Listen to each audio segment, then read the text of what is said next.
Based on the knowledge that Russia has previously produced this agent, and combined with Russia's record of conducting state-sponsored assassinations, including against former intelligence officers whom they regard as legitimate targets, the UK government concluded that it was highly likely that Russia was responsible for this reckless act.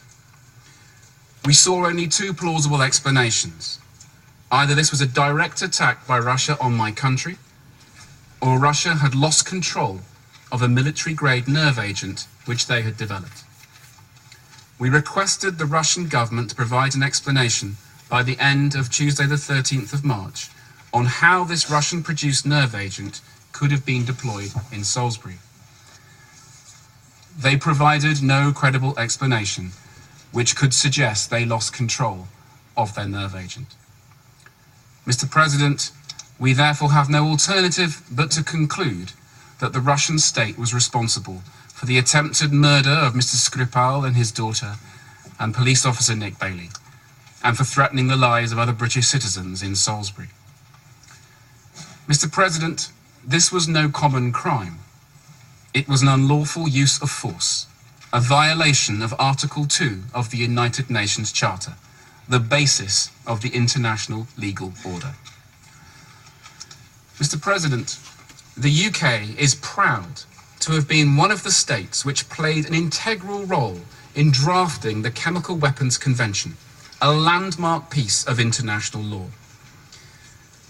We are therefore dismayed that Russia has suggested that our response fails to meet the requirements of the Convention.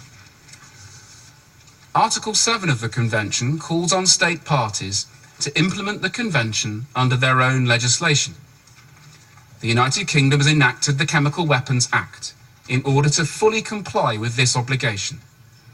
That legislation, together with relevant criminal law, is now guiding our investigation into this incident, as the Convention was designed. This was an attack on UK soil. Under the Convention, we have the right to lead our response, engaging the OPCW and others as appropriate. On the 8th of March, the UK formally notified the OPCW Technical Secretariat that a chemical attack had taken place on UK soil. The Russian Federation has complained that we are not using Article 9 of the Convention. On the contrary, on the 12th of March, once it became clear to us that the United Kingdom had been attacked, my Foreign Secretary summoned the Russian ambassador and sought an explanation from his government. As Article 9 is clear, we have the right to do. We have received no meaningful response. It is therefore Russia which is failing to comply with the provisions of the Convention, and this Council should not fall for their attempt to muddy the waters. In addition, the United Kingdom has welcomed the offer of technical assistance from the Director General of the OPCW, and we have invited the Technical Secretariat to independently verify our analysis. We are making every effort to expedite this process. Mr. President, let us now turn to the part of the Chemical Weapons Convention which Russia is not talking about. The part which requires state parties to declare chemical weapons stockpiles and facilities which have been used at any time since 1946 to produce chemical weapons. Chemical weapons were to be verifiably destroyed and production facilities destroyed or converted subject to approval within 10 years of entry into force of the Convention. Russia completed destruction of its declared stockpile in September 2017, 10 years later than required by the Convention and 5 years beyond the single 5-year extension period. Russia did not declare Novichok agents or production facilities associated with them as it was required to do under the Convention. No development facilities were declared. Yet we know from testimony by the Russian scientist Vil Mirzanyov that Novichoks were developed as part of the Soviet Union's offensive chemical warfare program and inherited by the Russian Federation. Such facilities associated with that program should have been declared under the CWC. Even today, a Russian politician has said that Russia has destroyed the Novichok nerve gas. Mr. President, from all of this, we can conclude that Russia is in serious breach of the Chemical Weapons Convention through its failure to declare the Novichok program.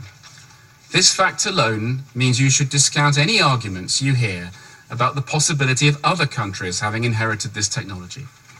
Had Russia declared and destroyed their own program, there might have been some truth to this. Meeting. We're here today to discuss the use of a chemical weapon by one council member in the territory of another council member. Let me make one thing clear from the very beginning. The United States stands in absolute solidarity with Great Britain. The United States believes that Russia is responsible for the attack on 2 people in the United Kingdom using a military-grade nerve agent. Dozens of civilians and first responders were also exposed. Police officer Nick Bailey was the first to arrive on the scene and remains hospitalized in serious condition. Our thoughts and prayers go out to the victims of this atrocious crime. No 2 nations enjoy a stronger bond than that of the United States and the United Kingdom. Ours is truly a special relationship. When our friends in Great Britain face a challenge, the United States will always be there for them. Always. Alone, Russia's crime is worthy of this council's action. But this is not an isolated incident. The assassination attempt in Salisbury is part of an alarming increase in the use of chemical weapons. Last year, the North Korean regime used the nerve agent VX to publicly assassinate Kim Jong-un's brother in a Malaysian airport. In Syria, the Assad regime continues to kill its own people with chemical weapons years after this council passed Resolution 2118 to remove the threat from Syria's chemical weapons program. When the Security Council created a mechanism to investigate chemical weapons attacks, that mechanism was targeted when it began to shine a spotlight on Assad's role in killing his own people. A growing concern in all of this dangerous and destabilizing activity is Russia. Russia failed to ensure Syria destroyed its chemical weapons program. Russia killed the Joint Investigative Mechanism when it found Assad liable for chemical attacks. Russia used its veto to shield Assad 5 times last year. It has also provided cover for Syria in The Hague at the Organization for the Prohibition of Chemical Weapons. The Russians complained recently that we criticize them too much. If the Russian government stopped using chemical weapons to assassinate its enemies, and if the Russian government stopped helping its Syrian ally to use chemical weapons to kill Syrian children, and if Russia cooperated with the Organization for the Prohibition of Chemical Weapons by turning over all information related to this nerve agent, we would stop talking about them. We take no pleasure in having to constantly criticize Russia, but we need Russia to stop giving us so many reasons to do so. Russia must fully cooperate with the UK's investigation and come clean about its own chemical weapons program. Russia is a permanent member of the Security Council. It is entrusted in the United Nations Charter with upholding international peace and security. It must account for its actions. Now looking at the representative from Kuwait, some of the other elected members of the Security Council who will no doubt speak for a while. We will keep across that for you, and when the Russians respond, we will bring that to you live. Right now I want to talk more about the response from Theresa May today. A bit earlier I spoke to Robert Hannigan, former director of the UK's Intelligence and Security Monitoring Organisation, GCHQ, about the sanctions imposed on Russia. And I started by asking Mr. Hannigan whether it might not hurt President Putin more if the government targeted his wealthy allies living in the United Kingdom. There were hints of that in the statement today, and it's clearly something that the government seems to be working on. The idea of these unaccounted for wealth orders going after people who have money and property and assets here, who can't explain the origin of that, and who are connected to human rights abuses and to incidents like this and are close to the regime. Absolutely, that making their life difficult is a way of showing there's a price to be paid for being a rogue state. And then I think further on, The Russian economy desperately needs to reform. It is in difficulties, and it is declining. It's too dependent on oil and gas. We know all this. It needs to innovate. It needs Western investment. Frankly, Western companies are finding it too risky and too difficult to invest in a rogue state.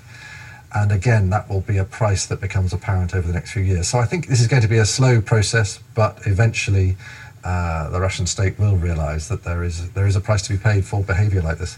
Okay, well, let's talk about the price to be paid and the punishment, pure punishment that could be meted out. Now, you used to run GCHQ. You know more than most people about our cyber warfare abilities that have been developed there and in other places. Is there a possibility that the UK could act in that manner? Well, I've seen suggestions in the press over the last few days that there could be some kind of cyber conflict. I'm personally very sceptical of that. We do have very advanced capabilities in offensive cyber. And of course, with our allies, particularly the United States, we have the best in the world, I think. But launching a cyber conflict is not a trivial thing. It's a bit like launching a military conflict, and I don't think anybody would benefit from that. And it would be stepping into a different dimension and really playing the Russians at their own game. They don't care how they behave and how they're seen to behave. You think there'd be a counterpunch? I mean, this is like aiming a blow at a heavyweight boxer, given their cyber abilities. They would certainly hit back, but I don't think that's the main reason for not doing it, actually. I think the main reason for not doing it is that opening up a new conflict is not the answer here. We are the people who abide by international rules and by international law, and we want others to do the same. And it's important that we show Russia has made a choice not to do that, and other countries are also running out of patience with Russia, and they need to reflect on that and to change, and it will take a long time, I think. But I don't think the answer is for us to escalate the conflict. It's just very interesting what you said there, Mr. Hannigan, about we're the best in the world at cyber capabilities. With our allies. I mean, we're led to believe that it is the Russians and the Chinese, that they do it to us and we don't do anything back. I think the Russians, the difference with the Russians is that they have a capability and they're completely reckless about using it. They don't care who they damage or they hurt. So when they were attacking Ukraine on the ground and annexing Crimea, they were switching off domestic power. They don't mind that millions of citizens in Ukraine lose their power, and with all the consequences that might flow, they don't care, just as they don't care using a highly toxic nerve agent in Salisbury. There's a recklessness about their behaviour which shows the decision they've made not to be part of the sort of circle of civilized nations. And I think it's about showing that there's a price to be paid. We do have very capable cyber offensive capabilities with the United States, as I say, and the United States are clearly the most advanced in the world.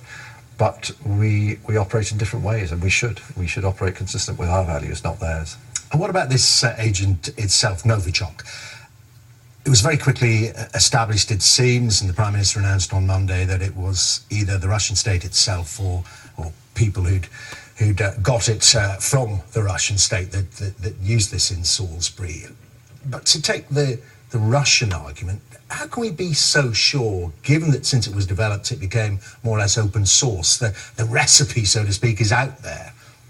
Well, I'm not a chemical weapons expert, but and I have no inside knowledge of this particular investigation, but I do know from my own time that we know a great deal about Russian chemical weapons programs, have done over the years, and we have some of the most advanced analysts in Portendown, not far from Salisbury, in the world, and I don't think it's at all surprising that they were able to identify this pretty quickly, and the reasons why it points to Russia is that obviously they will have known that Russia produced this kind of toxin, and that only a nation state of their capability could do something quite that dangerous in a controlled way. So it's not something your average criminal could cook up.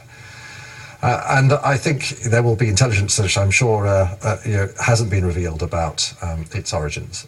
So they must be very confident. I think the Prime Minister was very wise to give Russia a chance to explain alternative possibilities, that it had got out of their hands somehow, but nobody disputes that its origin was in the Russian state. So a third element that the Prime Minister, of course, isn't able to tell us about that will have locked down this trail, an intelligence element. Exactly, and that will be an allied intelligence element, because between us, we and the Americans and others know a great deal about what the Russians have done over the years in chemical weapons. And lastly, one would imagine, given Portendown and its capabilities, that there would be some Novichok there. They may well have developed it, if only to develop an antidote. No, I think the key point is that under the Chemical Weapons Convention, to which the UK does adhere, unlike Russia, and to which the United States adheres, it is